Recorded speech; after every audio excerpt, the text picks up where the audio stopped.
Section 3. Injustice Unfolds, Captivity, and a Plea Deal for the Victim. This section of the book covers the time period in which I was held like kidnapping victim. I was kidnapped by the state under the false belief that I was the perpetrator when in fact I was the victim. It was horrifying. The guards were like inhuman robots, not unlike the police officers that arrested me. I was desperately needing to trust my lawyer to fight for me. I should have known he was doing nothing at all to show he cared about my case. This would become very obvious when I discovered that despite knowing that I was innocent, despite knowing that I was the victim, he threatened me to accept a plea deal as if I'd done something wrong. Chapter 11, Holding the Victim Captive. First few months. The early morning hours were a blur as I was hauled off to jail.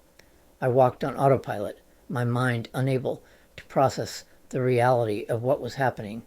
The truth, the only thing I had left, felt like it was slipping through my fingers. The truth collided with the reality of my situation. The police, who were supposed to protect me, now held me captive. Just hours ago, I had been the helpless victim of a brutal attack, begging for help and justice against the ferocious creature that attacked me. And yet here I was, locked away behind bars, treated as if I were the one at fault. The cell door was cold and heavy, closing with an echoing clang, like I was sealed within a steel coffin. I was still wearing the padded suicide outfit, a degrading garment designed to strip away any remaining shreds of my dignity. While I'm not a deity, I can use the word crucifixion because of the humiliation and punishment despite having done no wrong. It seemed like the nightmare I couldn't wake from was now my cruel reality. I vacillated between numbness, having gone away in my mind, and bitterly weeping. Sleep was nearly impossible, and hopelessness was a heavy weight on my heart and lungs, shattered by shame. Although I couldn't fully comprehend it at the time, I knew that eventually I would feel anger toward Anna for her actions. However, in this moment, all I could feel was an overwhelming sense of shame and disbelief. She had deceived others and ruined my reputation, making me into a villain rather than a victim. The detectives had bought her lies without hesitation, and she had manipulated reality to make it appear as though the opposite of the truth were true. In the morning, a guard escorted me to the medical area of the jail, where I received my prescribed medications. But what stuck with me most was my meeting with the social worker. The words she spoke replayed in my mind over and over like a cruel refrain. No matter what happens, there will always be people who believe you're guilty. The finality of her statement weighed heavily on me. Even if the truth of my innocence and victimization were proven, the accusation would always leave a stain that could never fully be washed away. It would be forever etched into criminal database records, following me wherever I went. The arraignment. I was shuffled into a courtroom with others awaiting arraignment. The scene was chaos, lawyers rushing from one defendant to another, prosecutors skimming over cases they knew little about. I tried desperately to catch the attention of one of the public defenders, a woman I thought might help. I tried desperately to get her to listen to my story, how I had been covered in blood, how I was the victim, how none of this made sense. She barely looked at me. "Tell this to your lawyer when you're assigned one," she said briskly, moving on to someone else. I was left standing there, hollow and helpless. My voice didn't matter here. My innocence didn't matter. How many times must I be victimized? First it was by Anna, then the detectives. Now this lawyer, who's supposed to represent those who are supposed to be innocent until proven guilty. Abandoned by family. I clung to the hope that my family would save me. Surely my parents, flawed as our relationship was, wouldn't let me face this alone. I called them, my voice shaking with desperation. Mom, Dad, please help me. I can't be here. I can't cope with this. Their response was chillingly detached. My father's voice was flat and emotionless. No, we can't afford it.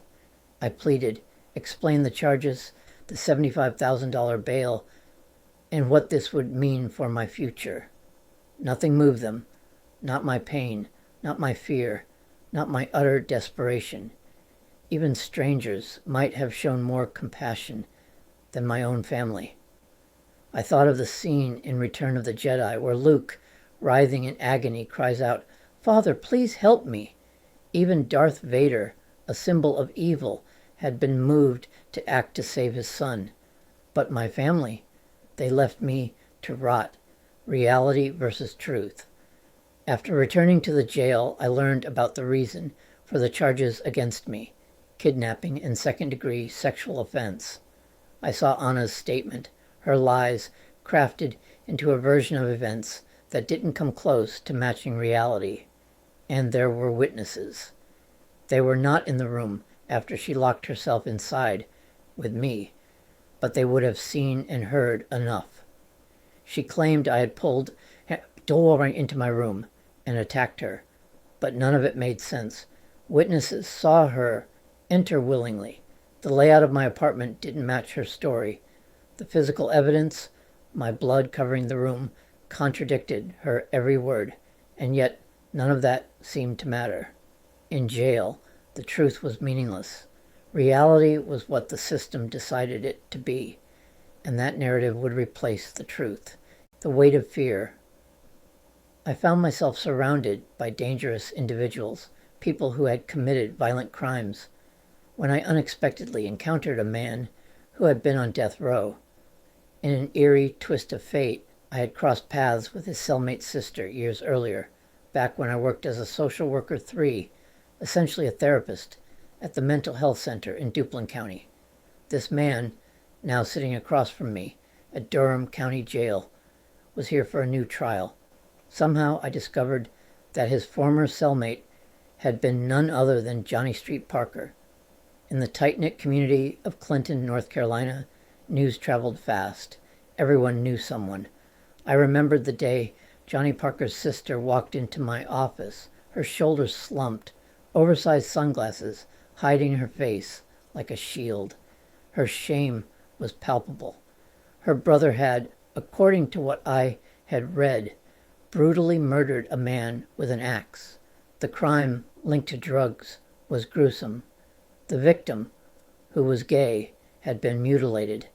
The details blurred in horror, but I recalled reading that his severed body part was found at the bottom of a staircase. I could feel the weight she carried, the humiliation of being related to someone who had committed such a horrifying act. And now, here I was, years later, face to face with a man who had shared a cell with Johnny Street Parker on death row. He was back for a retrial. He and his girlfriend had kidnapped a man, and she had murdered him to impress him. These were the kinds of people around me. I felt like I didn't belong, like I had been kidnapped and dropped into someone else's nightmare. But the worst fear came not from those around me. It came from how others perceived me. The broadcast news made things worse. Inmates always want to know what you're in for, and since I wasn't being treated as the victim that I was, the reporters had no obligation to protect my identity. They didn't.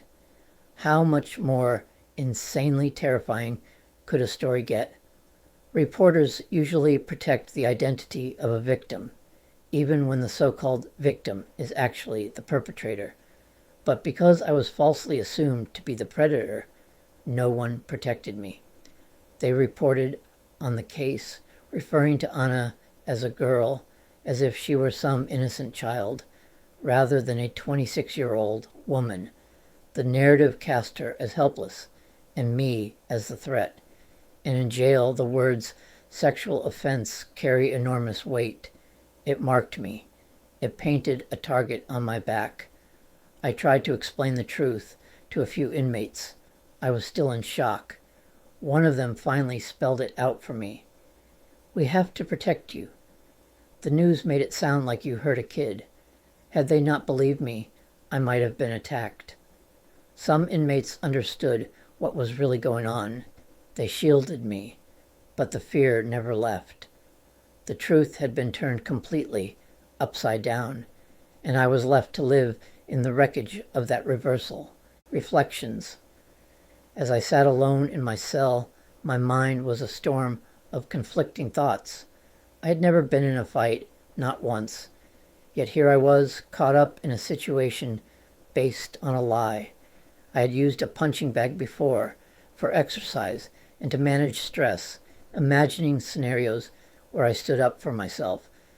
But in reality, I had always shied away from confrontation, afraid of causing harm.